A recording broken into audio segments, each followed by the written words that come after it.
So your dad built a house. Yeah, he was a Chicago fireman. We lived over at 4724 North Lowell in a two-flat at first when we first moved there. So then there was an empty lot on the corner.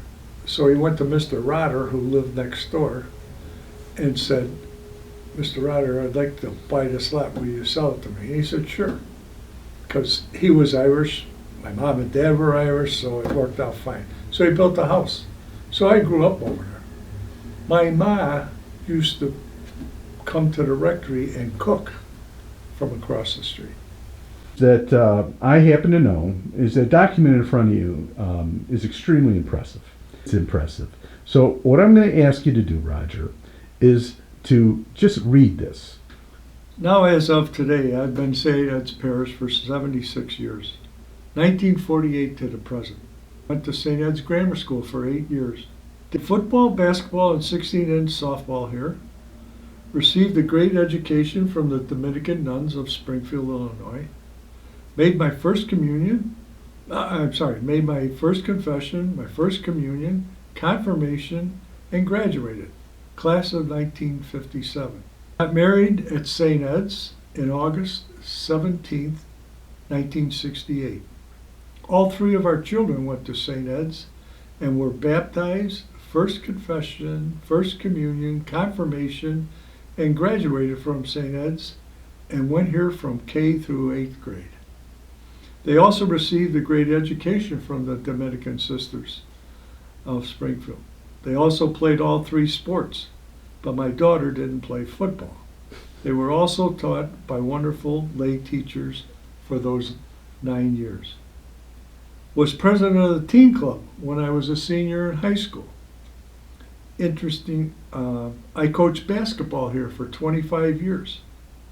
I was a reader, a lecturer at Mass on Sundays for some time. I have also been an usher at the 8 o'clock Mass on Sundays for 10 years till the present. I was in the Holy Name Society when it was active. I also worked as the maintenance manager at St. Ed's Parish for 11 years. Now my wife Kathy lived 3 doors away from me when her family moved here from the west side of Chicago. Her mother and father, my in-laws, knew my mother and father from Ireland and were surprised when they moved in, seeing them and meeting them again. Well, your dad off the boat? Oh yeah, Okay. yeah. So was my mom.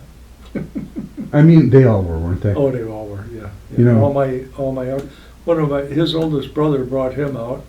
I never knew until one of my cousins came over one day when we were doing the family tree, and he says, "I want to show you this." And he's got a thing of his mother on the ship that she came over, my dad's sister, my aunt, and showed the ship and who she was going to, how much money her mother, my grandmother, gave her to come out.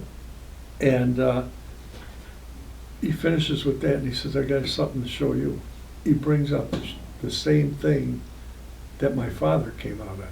So I know the boat he came out on, what he came out, where he came out. He never went to Ellis Island. He went to some other place in New York and then came to Chicago because his brother was here. It's amazing stories.